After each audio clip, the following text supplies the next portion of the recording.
Finaliste mercredi 13 décembre de la 12e saison du meilleur pâtissier, Fanny est une spécialiste des concours. En 2011, elle s'était lancée dans la course Miss France. Avec moins de réussite.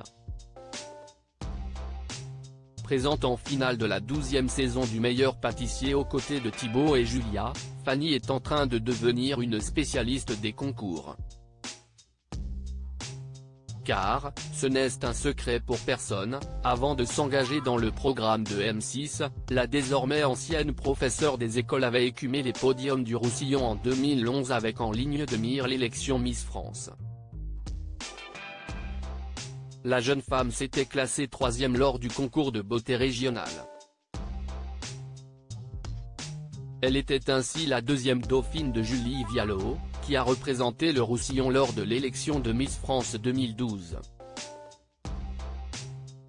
Cette dernière avait été sélectionnée parmi les 12 dernières candidates mais était arrivée 10e du classement. CIST Delphine Vespizer, qui avait été couronnée Miss France cette année-là. Fanny, le meilleur pâtissier 2023, soutenu par une ancienne demi-finaliste de Miss France si rien ne la prédestinait à une telle démarche.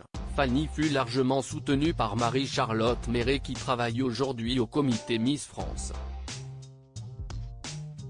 CIST Marie-Charlotte qui un jour m'a dit « Mais pourquoi, tu ne te lancerais pas dans l'aventure Miss France ?» Et c'était parti.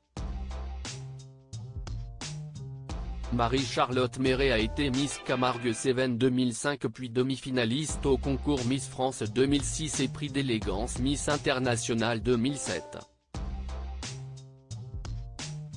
Un parcours qu'elle n'aurait pas eu sans la destitution à l'époque d'Élise Bautista.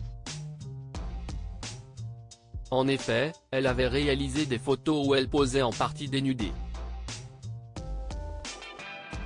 Ce qui était interdit dans le règlement du concours de beauté alors dirigé par Geneviève de Fontenay. Marie-Charlotte était la deuxième dauphine de Miss Camargue-Cévennes et première dauphine de Miss Languedoc mais elle a été désignée par le jury pour remplacer Élise. Fanny, le meilleur pâtissier, participer à Miss France change ou peut changer totalement ta vie. Une aventure bien différente pour Fanny de celle d'aujourd'hui dans le meilleur pâtissier. Je ne voudrais pas que ce soit mal pris, mais là CIST un concours sur lequel nous sommes jugés sur nos capacités culinaires. Pour les concours de beauté, CIST différent. J'avais appris un discours par cœur et je ne pouvais pas influer sur la décision du jury. Là, si je me rate sur une épreuve, j'ai la possibilité de me reprendre sur la suivante, confie-t-elle à Télé Loisirs. Si la jeune femme ne peut également pas comparer les époques, elle souligne l'absence de concurrence dans l'émission de M6. Sur les élections de Miss Roussillon, on voyait bien que certaines filles voulaient absolument gagner. Il faut dire que participer à Miss France change ou peut changer totalement ta vie, ajoute-t-elle avant de conclure. Sur le meilleur pâtissier, il y avait une très bonne entente et une vraie solidarité entre chaque candidat. Le soir on révisait ensemble, on réfléchissait à des associations de saveurs, Thibaut donnait des conseils sur les techniques possibles.